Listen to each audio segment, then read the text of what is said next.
हे कृष्ण गोविंद हरे मुरारे, हे नाथ नारायण वासुदेवा।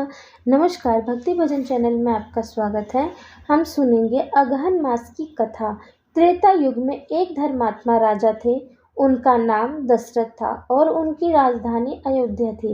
एक बार वे शिकार खेलने गए तो उनका शब्दवेदी बाण एक ऋषि पुत्र को जा लगा, जो सरयू में से अपने अंधे माता पिता के लिए जल लेने आया था। उसका नाम श्रवण कुमार था। बाण के लगते ही वह अचेत हो गया। जब वहां राजा पहुंचे तो उसने पूरी बात सुनकर राजा से अपने माता पिता को पानी पिला देने की प्रार्थना की और इसके साथ ही उसके प्राण पखेरु उड़ गए। राजा श्रवण के अंधे माता पिता के पास पहुंचे और पानी पिलाकर घटित हुई घटना का वर्णन कर दिया। अंधे पिता ने राजा को श्राप दिया, जिस प्रकार पुत्र शोक में मैं मर रहा हूँ, उसी प्रकार तुम्हारी मृत्यु भी पुत्र शोक में ही होगी। दशरथ ने पुत्र प्राप्ति के लिए यज्ञ किया तो श्री रामचंद्र पुत्र के रूप में जन्मे। जब राम का वनवास हुआ और सीता हरण हो गया तो रावण से युद्ध करते हुए जटायु की मृत्यु हो गई। जटायु के भाई संपाति ने सीता की खोज के लिए बताया कि वह रावण की अशोक वाटिका में है। यदि गणेश जी की कृपा हनुमान जी प्राप्त कर ले तो वे सीता का पता लगा सकते हैं।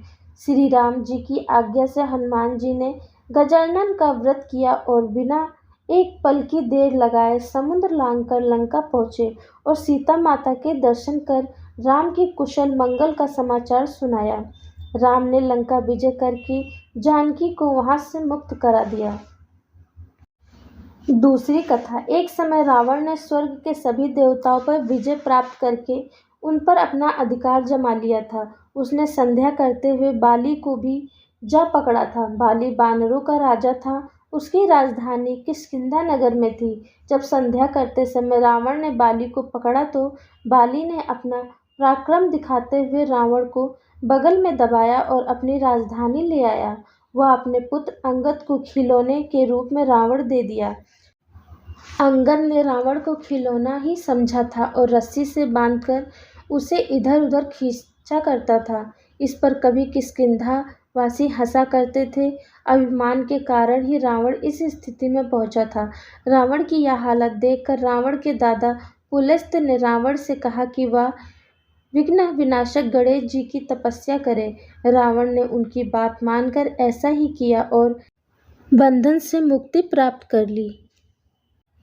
गणेश जी की कथा अच्छी लगी हो तो प्लीज़ एक लाइक ज़रूर करें। धन्यवाद।